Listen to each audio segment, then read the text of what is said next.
Привет, в эфире Александр Дубовенко, канал Goodwood. Долго говорить не буду. Америка, часть 2. Смотрим, там интересно. Come on in. Просто человека так шик. Но это не круто. Че, кто? 50 Cent живет там. У него любовь к мужикам, он у нас немножечко гей. Сейчас это только начинает входить в моду. Перед тем, как вообще что-то искать. Давайте посмотрим, что там внутри. $2,5 миллиона. Американцы так привыкли жить. Описать невозможно. А когда не дают, это плохо. Absolutely. Неплохо, неплохо. Вот он дом, да. Во-первых, чем он нетипичный этот дом для американцев, да, то есть у него открытое пространство. То есть сейчас это только начинает входить в моду. У меня двухэтажный дом, 4-bedroom house, да, то есть 4 спальни. Там наверху у меня 3 комнаты, мой кабинет, кабинет моей жены и такая гостевая комната, если к нам кто-то в гости приезжает, то есть там остается.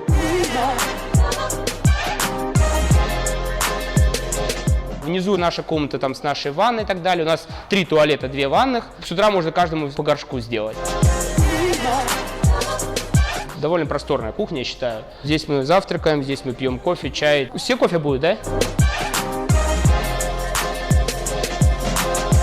Снимаю этот дом. Почему я не хочу, например, купить? Я вообще всю свою жизнь переезжаю куда-то. У меня нету понятия родины. И, соответственно, это вот все настроение, оно передается дальше в жизни. То есть я приезжаю в Вегас, я больше чем уверен, что это не последний мой город в моей жизни, а купить жилье – это привязаться к городу. Я понимаю, в принципе, тех людей, которые покупают дома, да, это вложение денег, да, это какие-то инвестиции там и так далее, но, с другой стороны, я почему-то отношусь к дому как к машине. Это мое такое неправильное. Я понимаю, что это неправильно. Не, почему неправильно? Такое мнение имеет право на существование. Вот, кстати, заметь, мне интересно твое мнение. Вот первый вариант – это снимать. Второй – это купить. Но в России почему-то вообще третий вариант. Ты в курсе? Не первый, Не, не не второй. слышал. Построить для себя. Ты вот объясни, почему так? Ну, во-первых, у нас есть такое понятие построить дом, родить сына, посадить дерево, да, то есть как бы это в нашей культуре, и даже люди могут там об этом не задумываться. Вторая причина – это кастомизация. Все любят делать под себя. Конкретно вот мне так хочется, я хочу, чтобы у меня дверь открывалась не влево, а вправо, и я себе сделаю, чтобы она у меня открывалась вправо. В Америке здесь совершенно по-другому. То есть здесь все унифицировано. Выключатели у всех на одном уровне. У всех. То есть ты в любой дом придешь, у всех выключатели будут на одном уровне. Их всего 2 типа выключателей. Такие с хвостиком, которые вот так вот, и были вот эта вот плашечка. Да. Все, других выключателей нет. А кухни, они у всех одинаковые. Вот эта вот кухня называется кабинет. Вот есть черные кабинеты, есть желтые кабинеты. Ну, вот, знаешь, дерево вот это вот желтое, да? Ну, есть белые еще, да? И кастомизации как таковой нету, и люди к этому привыкли. То есть, когда вот, например, вот ты смотришь фильм какой-то голливудский, ты видишь, что этот дом точно такой же, как у тебя. У него лампа такая же в Walmart куплена, как у тебя. У него выключатель такой же, как у тебя. И поэтому ты как бы этот фильм принимаешь ближе к сердцу. Американцы так привыкли жить. Третья причина – это лицензирование. В России может построить совершенно кто угодно, то есть дядя Ваня взял кирпич, положил на другой кирпич, все, это его дом, это его частная собственность. Или ты нанял дядю Ваню. Либо ты нанял дядю Ваню. Да, зарегистрировал, все, то есть этот дом имеет право на существование. Здесь нет. Здесь есть специальные команды, и у них есть лицензии на это дело. Лицензия выдается штатам, тебе нужно иметь образование, тебе нужен набор сотрудников, инженеров, строителей, вплоть до того, чтобы у тебя должны быть лицензированные сварщики и так далее. То есть, и только эти команды могут строить. Принцип жизни в Америке заключается в том, чтобы жизнь должна быть легкой. Темп жизни очень расслабленный. И когда ты в эту жизнь добавляешь какое-то неспокойство в виде строительства дома, но это не круто. Вся энергия идет условно на зарабатывание денег, на какую-то основную свою работу, да? Всем должны заниматься профессионалы. То есть профессионал в строительстве, найми профессионала в строительстве. Да, вот видите, на нашего оператора напало животное, но ничего. Нет, ты его сейчас не выгонишь, он все, у него любовь к мужикам, он у нас немножечко гей.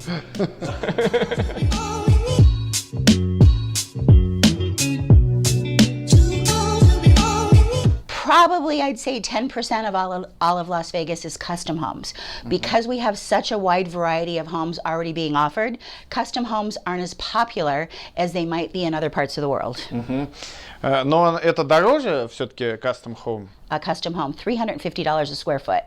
I can sell you a brand new, beautifully appointed home that's built by a wonderful builder with your own taste in carpet and flooring and countertops for about $170 a square foot. So it doesn't make any sense to build custom unless you have to be in a particular area and you don't like the choices that are available.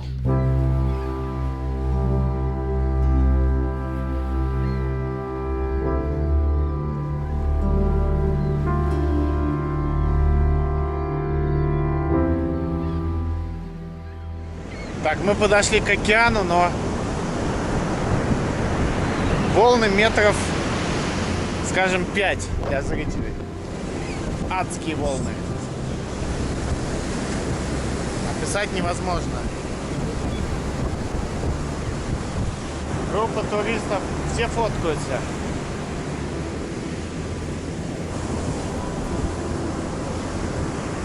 Все фоткаются. Фоткаются все.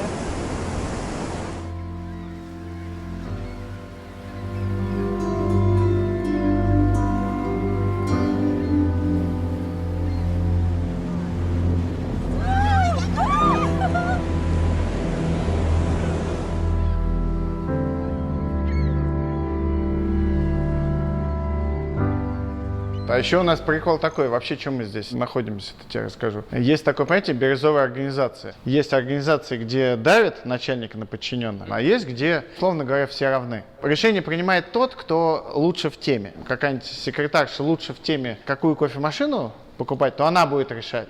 И мы здесь в бизнес-туре по бирюзовым организациям. Google, Запас, Патагония. Самая крупная организация в Университете. Но прикол в чем? В каждую организацию, в которую мы заходим, первый вопрос: а вы бирюзовая организация? Мы нет. Мы знаем, что это такое, но мы нет. Говорят, отлично. Продолжаем наш тур по бирюзовым организациям. И я сейчас спрошу у коллег, на самом деле мы заметили единственный признак бирюзовых организаций. Где бесплатный шоколад, конечно же, где кофе бесплатный, где еще. Представляешь, вот это, возможно, первый и единственный признак бирюзовой организации. А когда не дают, это плохо. Да, это да, да. не культурно. Немножко бирюзовенького. Да, всем. Бирюзовый орешек. Отлично, всем спасибо. В итоге количество бирюзовых организаций, которые мы встретили, 0.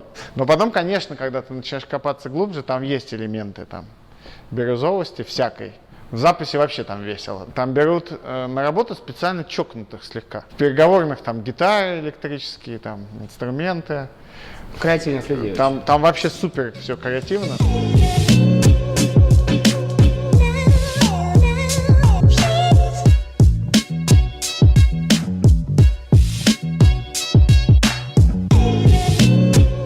Так, вот тут очень интересный участок.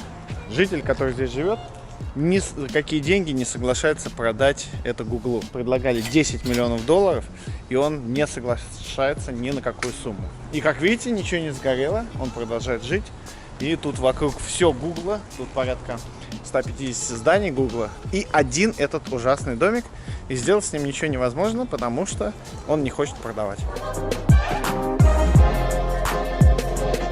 Вот ты здесь живешь, понятно, там за сколько ты арендуешь. 1700 стоит такой дом. Да, а в целом вот диапазон. Если у тебя есть $300 в кармане, ты, может быть, сможешь найти комнату в апартменте, если повезет. Если у тебя есть $500, то ты снимешь комнату в апартменте, либо, может быть, найдешь комнату в доме. Если у тебя есть $1000, то ты, в принципе, может быть, снимешь неплохой уже апартмент. 1500 – это там, где начинаются хорошие дома. Многие там просто там начинают, например, свою карьеру, у них сейчас зарплата там $9 в час, например, да, вот, и у него просто нет возможности снимать там дом, например. То есть, А еще есть, у вас есть такие доходы, $9 в час? Минимальный доход 8,25. $9 – это вполне обычная зарплата для Лас-Вегаса. А, да? Да, то есть как бы $12 – это уже хорошая зарплата в Лас-Вегасе. 15 – это уже зарабатывает человек bachelor degree, то есть это с высшим образованием. Ну, вот просто я был в Сан-Франциско, там несколько... Ну, это понятно. Там ниже 20 вообще нет зарплат, ни у уборщицы, ни у кого. Ну, реально очень дорого. То есть вот чисто морально отдавать 3500 за апартмент, это, блин. Я могу пример привести. Есть такая компания Salesforce. Они раз в году делают конференцию. Мы приехали, 15 тысяч человек на этой конференции приперлось со всего мира в Сан-Франциско. То есть весь город занят этими бейджиками. Я снимал отель от $1000 в день. Я в худшей гостинице, я тебе могу так сказать, я не жил ни разу в жизни. То есть это была ужасная трехзвездочная гостиница, просто свободная была, единственная. Какое-то полное Г за 1000 плюс, да? Вот, и когда я вернулся в Вегас и за что-то там 250 или 300 Wind Towers, я нахожусь в самой крутой гостинице. Кстати, она крутая, но это не означает, что дорогая. Ну, $300 за ночь это стоит. Неплохо все это смотрится.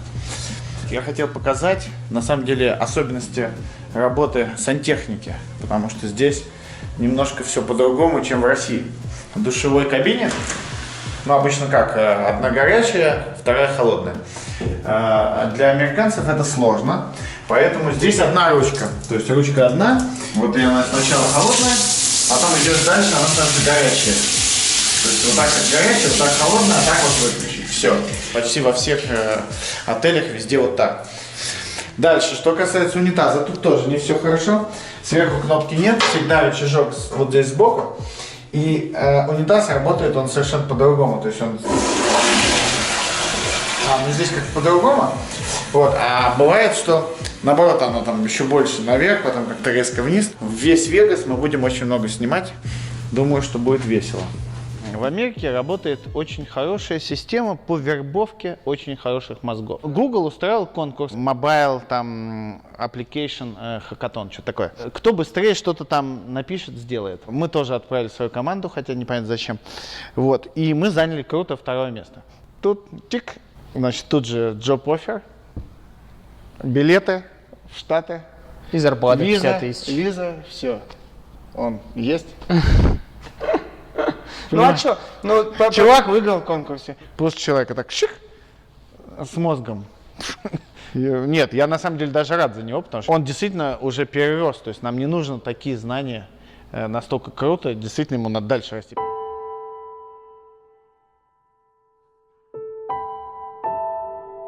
Мы живем в пустыне.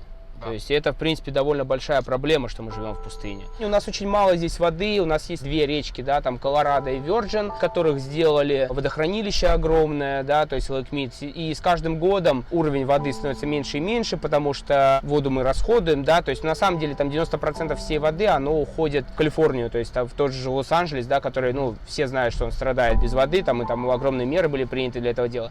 Ну вот, сказывается это на нас, то есть, например, там нельзя мыть машины из шланга, то есть с ведра, со шланга, то есть есть специальные мойки, да, то есть где вода рециркулируется, там можно мыть. С ведром ты, грубо говоря, колеса помыть не можешь. И у меня вот была история с одним из моих знакомых. На своем драйвее начал мыть машину и уже, в принципе, как бы заканчивал мыть машину, уже мыл колеса. И как в этот момент мимо его дома проезжал полицейский. Вот, увидел все это дело, вызвал экологическую службу. Знакомый мой заплатил $5000 штрафа. Вот. $5000, да, это, наверное, пожизненная мойка.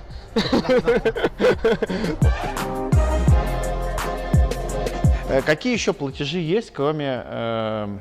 Ну, самый смешной платеж будет, наверное, для России, это Да. платеж за интернет. Никакое не оптовое окно, а до 300 мегабит. До 300 мегабит это значит где-то в среднем 100. Вот, я плачу $140 за него. Ничего себе. Хотя, с другой стороны, у вас зато, например, ставка по кредиту сколько процентов? Ипотека у нас, ну, ипотека классная у нас. То есть сейчас в районе где-то 3-3,5%. То есть, ну, было лучше. Было 1,5%, и процент был. Есть 2 основных кредита. Один conventional loan, то есть это когда ты платишь 20% down payment, остальную сумму ты берешь в кредит. Есть FHA loan, ты down payment вносишь только 3,5% всего. Как часто вообще вот здесь меняют дома? Thank goodness for me, every 4 years. On the average, people in the United States, especially Las Vegas, we're a bit transient, buy and sell every 4 years. Well, the beautiful thing is buying real estate in the United States, I can't speak for Russia, is that you purchase it for an investment. You purchase to gain equity. Но все думают, что вот в 2020 году, может быть, чуть позже цены немножко упадут, потому что не могут они так все время идти вверх, вверх. Потому что люди здесь не зарабатывают столько денег. Перед тем, как вообще что-то искать, ты приходишь к loan officer, то есть это человек, который оценивает твой доход. Они тебе говорят, насколько тебе могут дать кредит. Только 30% твоего дохода ты можешь использовать в счет кредита, чтобы ты постоянно мог выплачивать кредит. Да? Скажите, пожалуйста, если человек покупает за наличные деньги, будет ли какая-то скидка у него?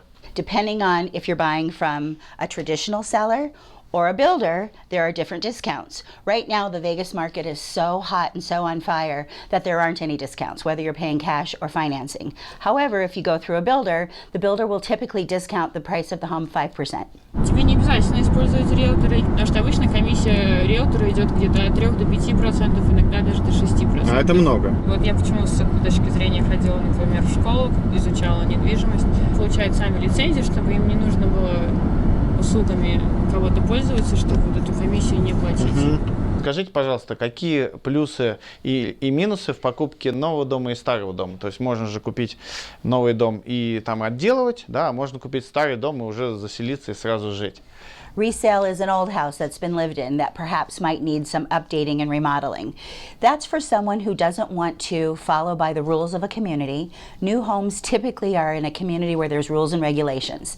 So if you live outside that box, perhaps you have a work truck or you weld in your garage, you want to buy a resale home where there are no rules. It's going to cost you probably, maybe 20% to bring it up to market standard.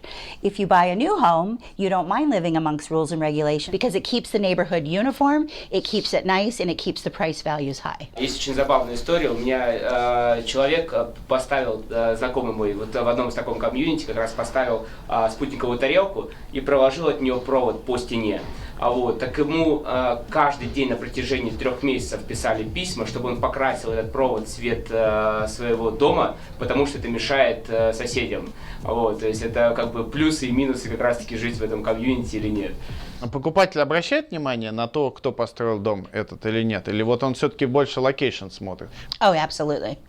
Builders have, their reputation follows them, and buyers, especially sophisticated buyers, really care about the builder that's building their home.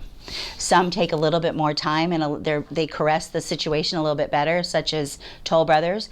Some are very quick, slap them up, put them together, such as KB. A home can be done in a month and a half. So buyers definitely care, but price is an issue. Depending on where they're coming in at their price, that matters. $300,000 to $200,000 KB. If they're willing to spend $1 million up, we have Lennar, we have Toll Brothers. You guys, I'm going to show you a home that's about $500,000. Is that good? Yeah. It's not $2 million, but it's not $100,000. С одним из моих знакомых тоже случилась довольно интересная история. Решил посадить на заднем дворе себе кактус.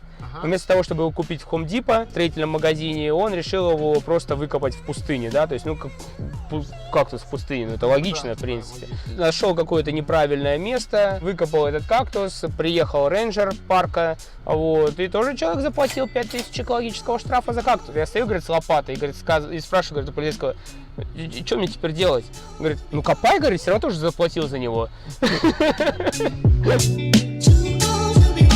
Еще какие платежи? Интернет разобрались? Интернет, да. Вот что там, за электричество ты уже говорил? Электричество я говорил, оно зависит, да. в первую очередь, у тебя кондиционер. От лета. Здесь в Вегасе больше энергии тратится, наверное, на охлаждение, чем конечно, на нагревание. конечно. У меня, допустим, у меня лично, да, газовое отопление и охлаждение, соответственно, кондиционер.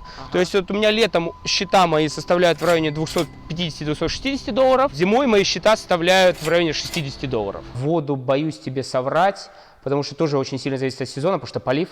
То есть у меня там деревья на бэкьярде, то есть летом в районе, наверное, баксов 40, а зимой, наверное, $35, наверное, где-то так. Но вода не очень дорогая. Поскольку я арендую дом, то мне ничего больше платить не надо. Это платит уже владелец, хозяин дома, да. То есть у нас платит? есть налог на собственность. То есть это в районе где-то 0,1% в год. То есть сейчас дом стоит там $300 000, то человек заплатит стоит он примерно? в районе 300.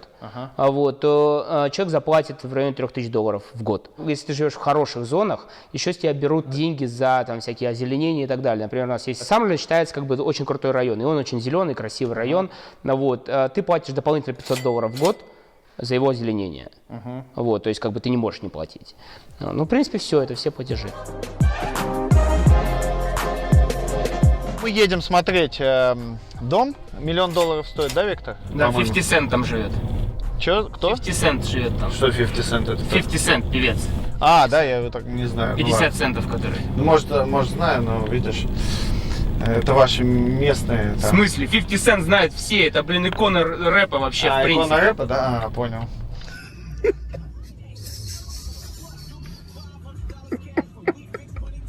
Друзья, мы приехали в Вегасовскую Рублевку, один из самых крутых районов Лас-Вегаса. Тут закрытая территория. Здесь живет, кто у нас здесь живет? Дэвид Копперфильд, Селин Дион, 50 Cent и все такое. И вот мы пришли к дому, который стоит $2,5 миллиона. Давайте посмотрим, что там внутри. How many bedrooms here? 6,100 square feet, 5 bedrooms and a medium room, 4-car garage, and a courtyard entry. Come on in.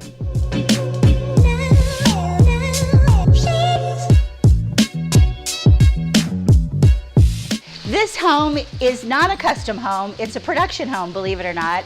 It is a track home built by a builder that builds homes as low as $300,000 and as high as you can imagine.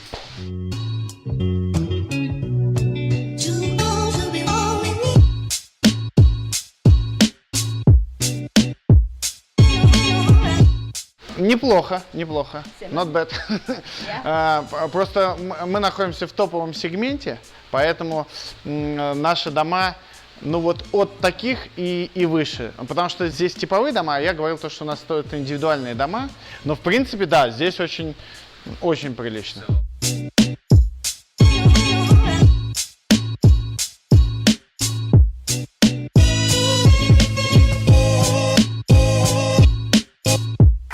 Сколько времени назад этот дом был готов, сколько времени вы его планируете продавать, через сколько здесь уже появится покупатель, на ваш взгляд? Well, this particular home is a model home. This is a home that they use to sell other homes like it in the neighborhood. Homes of this size take about 4 to 6 months to build. Right now, with the way the market is, homes are selling 1 or 2 a month, just like this, at this price range and higher.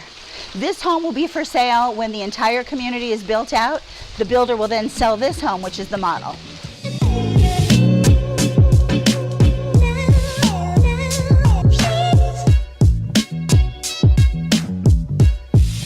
Я, насколько понимаю, это не совсем custom home, все-таки их несколько строится похожих. Что вообще здесь могу поменять? Там, могу ли камин поменять, я не знаю, пол поменять?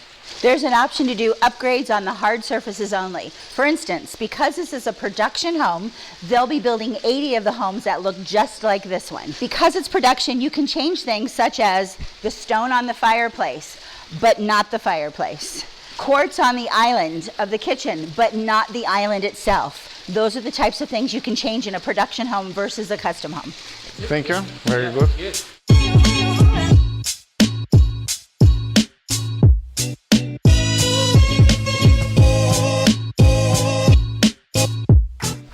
А что такое доброе у тебя? Он такой добрый. Мы были в Новой Зеландии с женой. Вот я тебе как раз что хотел рассказать про соседей. У нас соседка спасла и собака. Кто-то нам начал лезть в дом через бэкьярд. Вот, начал лезть в дом, он начал просто там на него бросаться там и так далее. И услышала соседка. Ну вот она молодец, она все время дома, она увидела, что здесь кто-то из машины лазит.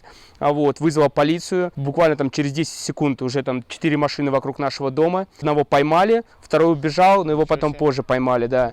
Оказалось, что у меня жена эту машину видела несколько раз. Они именно конкретно пасли, то есть наше расписание, во сколько мы приходим, во сколько мы уходим. Да, и вот собачка спасла. Спас, да. Дружите с соседями? Да, рядом. Скажи, пожалуйста, как вообще обычно отношения с соседями складываются? Все очень-очень всегда nice, но до тех пор, пока ты им не начнешь мешать. То есть, если у тебя так вот собака лает, как вот сейчас там на заднем плане собака лает, то, скорее всего, на тебя будут жалобы. То есть, никто напрямую никогда не жалуется. Звонят в полицию, говорят, типа, мне собака мешает спать, приезжают какие-то специальные службы, которые начинают там тобой заниматься в этом вопросе. Вот ты, допустим, снял дом.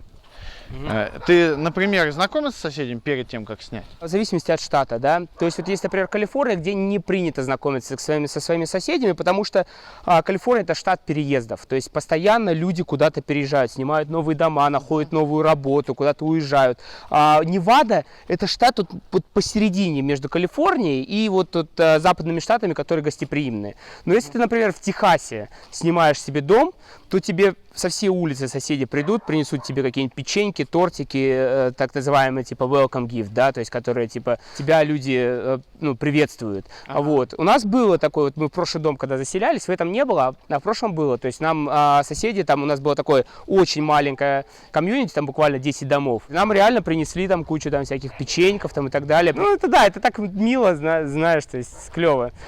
Вообще тут хорошо, очень тихо, несмотря на выходной. Или тут вот когда тут движение? Да никогда тут движение, вот всегда вот так вот. Это российские спальные районы. Ну, то есть сюда люди приезжают отдыхать, соответственно, не нужны тут ни вечеринки, ничего вообще, это все это лишнее. То есть.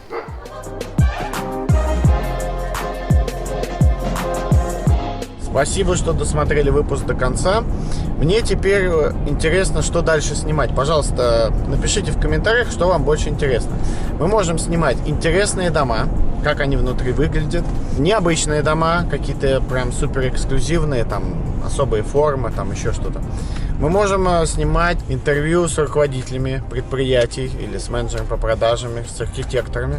Мы можем на интересных заводах, где разрабатываются там интересные стройматериалы и производятся. Мы можем на стройплощадке присутствовать, как забиваются гвозди, как правильно там технологию, хотя таких каналов, мне кажется, полно. Вот, дальше. Интересно ли, как устроена сама компания Goodwood, как она, из каких отделов состоит, как она работает, правила, какие регламенты, чек-листы, как вот этим всем управляется, да, вот этими 500 строек одновременно мы ведем. Что конкретно вам интересно, потому что идей много, все одновременно снимать невозможно, потому что все-таки основная у меня работа — это не блог записывать, а работу работать, да, поэтому, но тем не менее, чуть-чуть могу точечно снимать. Что вам больше всего интересно, то и буду снимать. Пожалуйста, пишите в комментариях. Спасибо и колокольчик нажимайте. До следующих выпусков.